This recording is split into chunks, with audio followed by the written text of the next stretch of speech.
கனமழை எச்சரிக்கையை தொடர்ந்து டெல்டா மாவட்டங்களுக்கு விரைகிறது தேசிய பேரிடர் மீட்புப் படை. அந்த வகையில் 5 மாவட்டங்களுக்கு விரைகிறார்கள் தேசிய பேரிடர் மீட்புப் படையினர். தஞ்சை, திருவாரூர், நாகை, மயிலாடுதுறை, கடலூர் உள்ளிட்ட 5 மாவட்டங்களுக்கு அரக்கோணத்தில் இருந்து விரைகிறார்கள் தேசிய பேரிடர் மீட்புப் படையினர். இதுகுறித்த முழு விவரங்களையும் அறிவோம். எமது செய்தியாளர் தாயுமானவன் இணைகிறார். தாயுமானவன், வணக்கம். இப்போ 5 மாவட்டங்களுக்கு அரக்கோணத்தில் இருந்து விரைகிறார்கள் தேசிய பேரிடர் மீட்புப் படையினர். ஒவ்வொரு குழுவிலும் எத்தனை பேர் இடம்பெறுகிறார்கள்? முழு விவரங்கள் என்ன?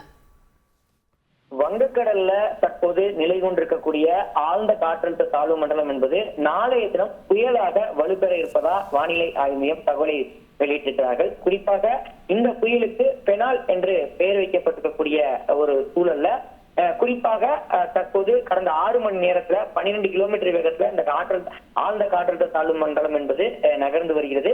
குறிப்பா டெல்டா மாவட்டங்களுக்கு ரெட் அலர்ட் என்பது விடுக்கப்பட்டிருக்கிறது. இதே போல சென்னை உட்பட வட தமிழக கடலோர மாவட்டங்களுக்கு ஆரஞ்சு நிற எச்சரிக்கை என்பது விடுக்கப்பட்டிருக்கக்கூடிய நிலையில் முன்னெச்சரிக்கை நடவடிக்கையாக தற்போது அரக்கோணத்தில் இருந்து 5 மாவட்டங்களுக்கு தேசிய பேரிடர் மீட்பு படையினர் விரைய இருக்கிறார்கள் என்ற தகவல் என்பது வெளியிடப்பட்டிருக்கிறது.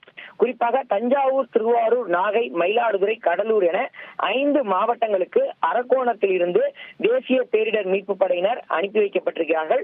ஒவ்வொரு குழுவிலும் பார்த்தோம் என்றால் 30 பேர் என 5 குழுக்கள் இங்கே அரக்கோணத்தில் இருந்து அனுப்பி வைக்கப்பட்டிருக்கிறார்கள். மொத்தம் 150 பேர் இந்த குழுவில் இருக்கக்கூடிய நிலையில 150 வீரர்கள் அரக்கோணத்தில் இருந்து 5 மாவட்டங்களுக்கும் அனுப்பி வைக்கப்பட்டிருப்பதாக தகவல்கள் வெளியாகி இருக்கிறது. இந்த வீரர்கள் அனைவரும் சம்பந்தப்பட்ட மாவட்ட நிர்வாகத்துடன் இணைந்து இந்த பேரிடர் காலத்துல மீட்பு பணிகள்ல ஈடுபடுவார்கள் என எதிர்பார்க்கப்படுகிறது.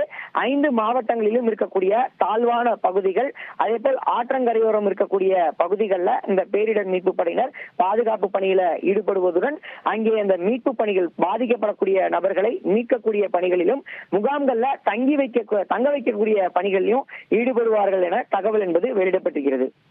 விரிவான விவரங்களுக்கு நன்றி தாயுமானவன். செய்திகளை உடனுக்குடன் தெரிந்து கொள்ள உடனே சப்ஸ்கிரைப் பண்ணுங்க.